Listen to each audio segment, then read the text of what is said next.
All right, boys and girls, a little detecting talk of the day. May the 27th, 4:19 p.m. Central Daylight Savings Time. Yeah, boys and girls. You know, I had a lady put a comment in one of my videos. Maybe she has a good point. Am I a sexist? Hell no. I guess I watched too many Dukes of Hazzards when I was growing up. You remember how that show come on, The Good Old Boys? Okay, I've worked with women. When I was working, one woman had a doctorate degree. I've had women bosses. All right. I don't have a problem with women. I am not a sexist. So anybody wants to, you women want to watch this channel, and you use a XP Dish too, you might pick up on a few little tidbits. That goes for the men out there too. All right. So I put up some videos showing some potential problems with this beta version. XP has been forwarded some of them. And I'm not sure, they didn't watch all of them, okay?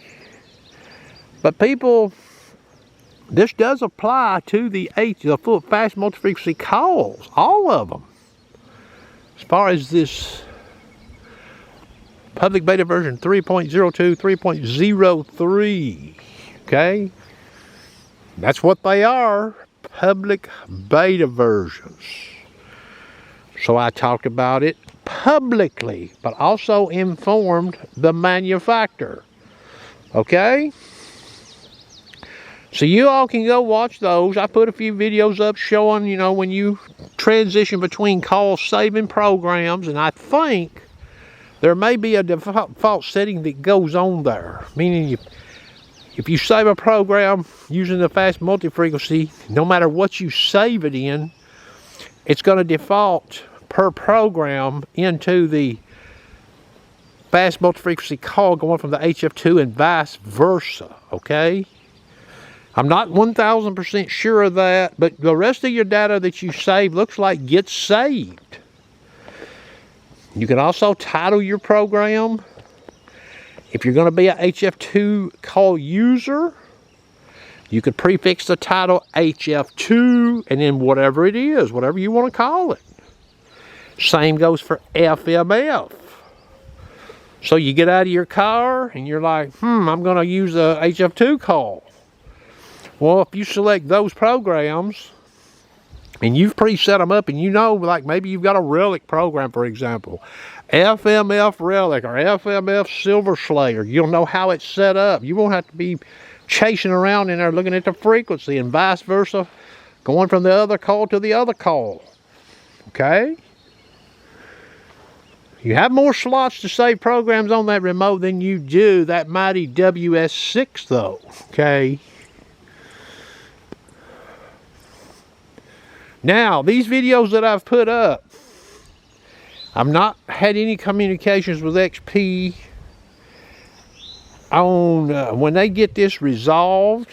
If they decide it's a problem, they get it resolved with a beta version or a firm version, meaning it doesn't have a B in front of it.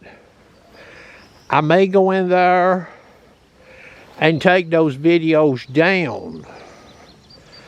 When people have an alternative public beta or an alternative public firmware version without the B, okay? Because I will consider those videos of no longer use to the public. And we don't want to get people confused, do we? So I'm not going to leave them up.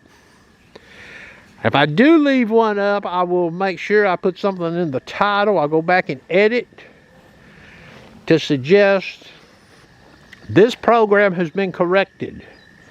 All right?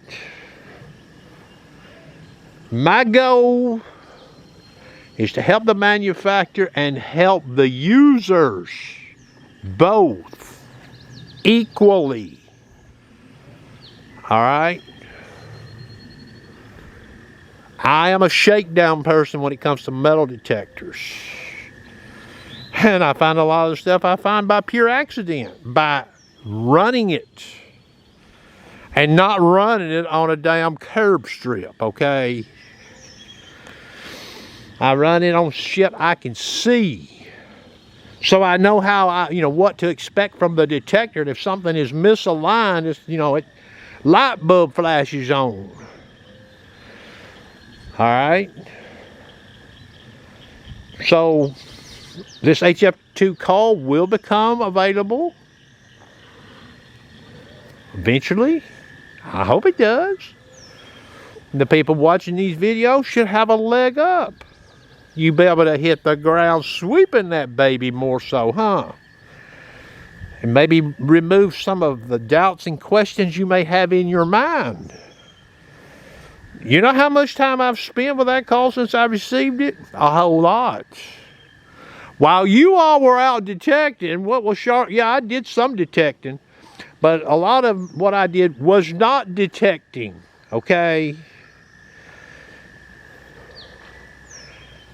So that is going to conclude the video. Everybody have a good evening.